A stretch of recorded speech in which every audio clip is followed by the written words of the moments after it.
Halo Sobat Catur, salam pecinta catur, salam Gens Unasumus, kita satu keluarga. Bagaimana kabar kawan-kawan? Dan semoga kita sehat selalu dan rezeki kita dilancarkan, amin. Teman-teman, ini saatnya masuk kita ke semifinal Chess Abel Master 2020. Dan inilah permainan antara Anies Giri menghadapi Ian Nepomniachtchi. Penasaran bagaimana permainannya? Mari tetap saksikan di Catur Talk Indonesia.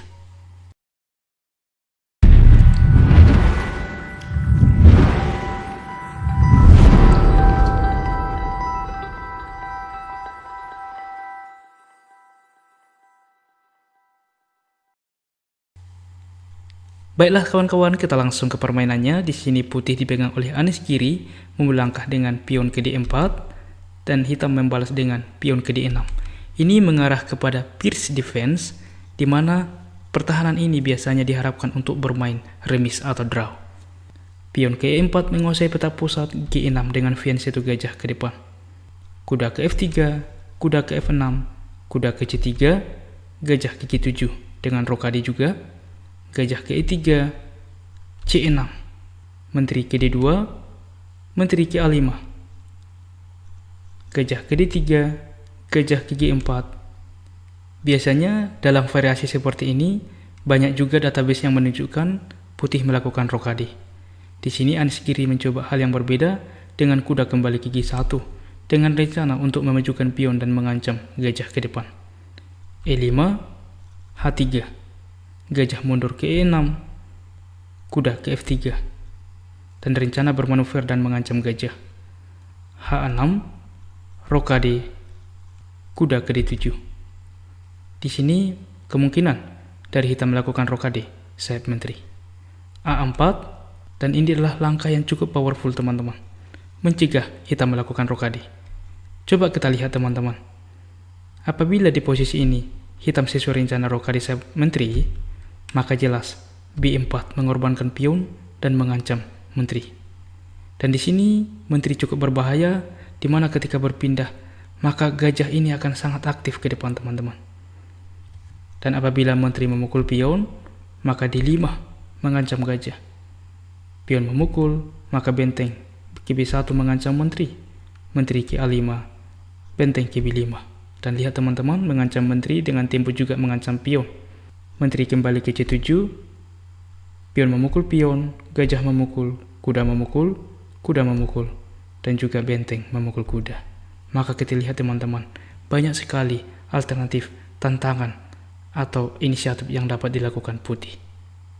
Oleh karena itulah, pada posisi ini teman-teman, Nepomniachtchi melakukan langkah terbaik dengan menteri kembali ke C7 sebagai defender. A5, G5. Dengan mendorong pion ke depan, menteri ke E2, G4, pion memukul pion, gajah memukul dan juga memaku kuda, kuda ke B1. Di sini dengan manuver kuda ke depan teman-teman dan juga mengaktifkan pion, file C. Di posisi ini kuda ke H5. Ini merupakan pilihan yang cukup bagus, tapi engine menunjukkan ada langkah yang lebih bagus teman-teman, yaitu dengan D5. Ini langkah yang cukup powerful. Karena apapun respon putih di posisi ini, hitam dapat unggul. Semisal pion memukul pion, maka jelas pion maju memforking. Dan apabila gajah menyelamatkan diri ke C4, maka pion terlebih dahulu memukul pion, maka jelas di sini juga menteri mengancam gajah.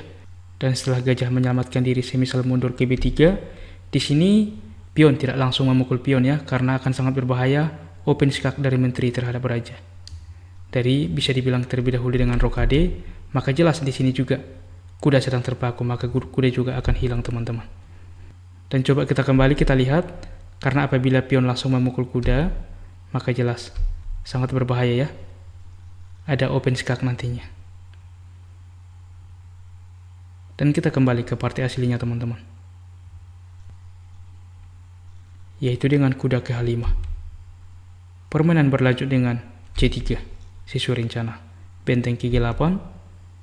Di sini jelas ya, hitam akan memilih rokade sayap menteri karena benteng sudah digerakkan. Kuda ke D2, rokade, menteri ke E1, gajah ke F6.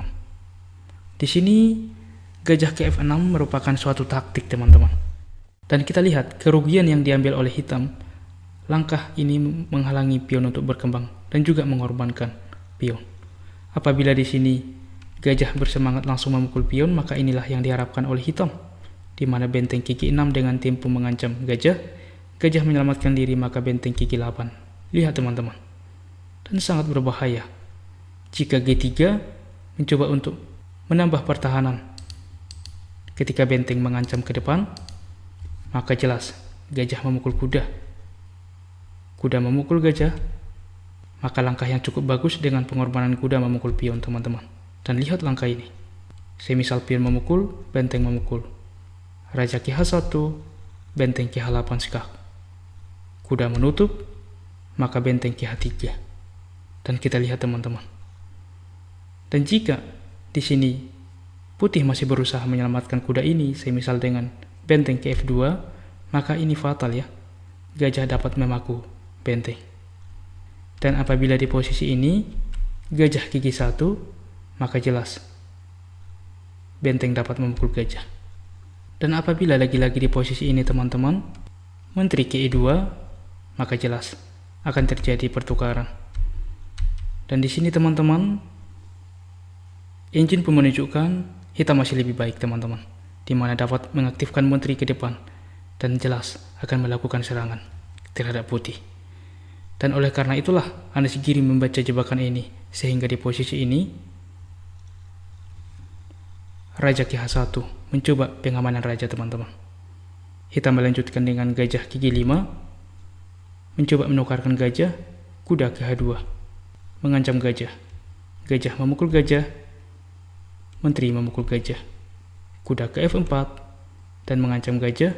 Gajah ke C4 mengancam pion ke depan. D5, pion memukul pion.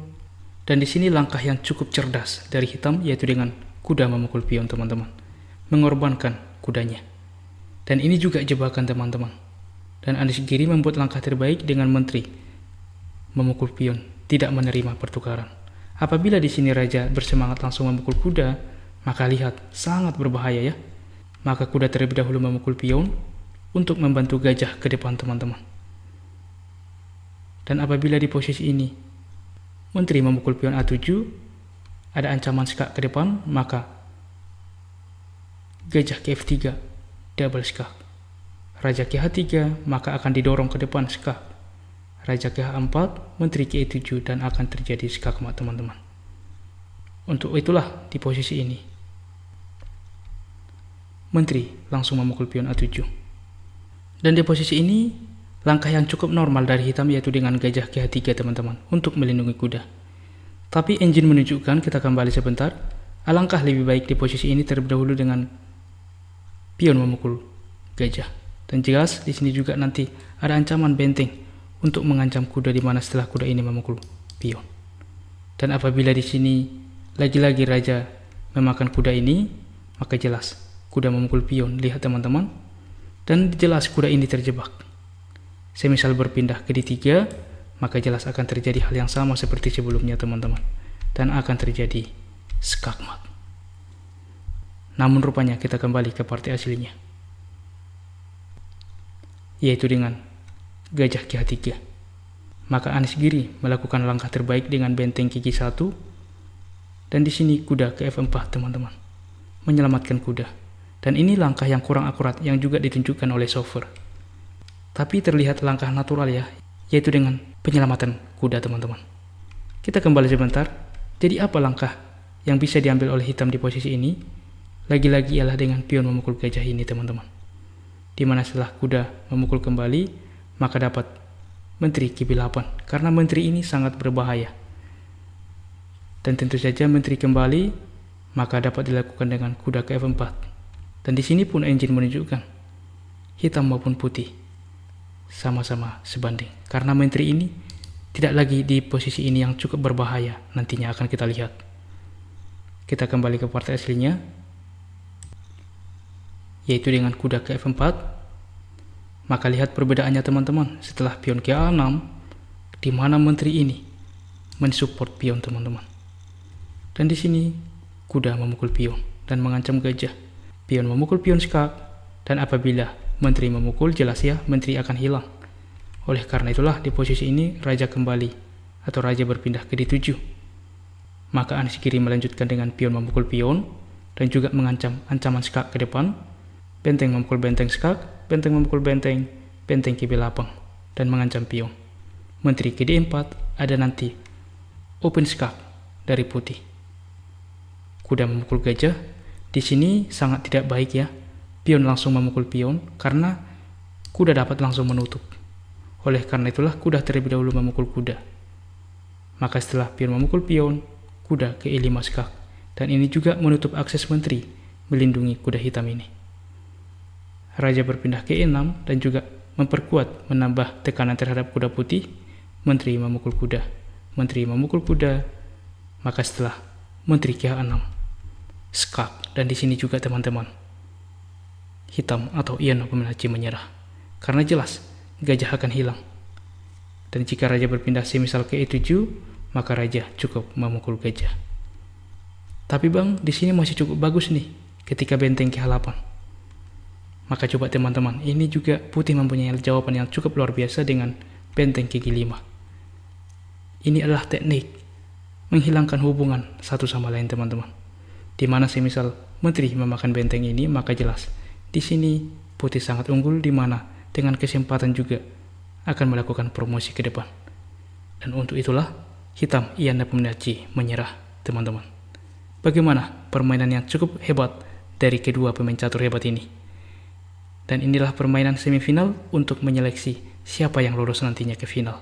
Dan semoga bermanfaat untuk kita semuanya. Dan tetap saksikan ya permainan Cesabil ini untuk mencapai juara. Dan seperti biasa di akhir permainan kita memberikan puzzle dan selamat menjawab melalui kolom komentar. Ini dia teman-teman puzzle-nya, temukan langkah terbaik bagi hitam dan memenangkan permainan. Tuliskan jawaban Anda di kolom komentar dan kami akan memilih dan mengepin bagi yang benar sehingga semua sahabat pecinta catur dapat melihat dan mengetahui jawabannya.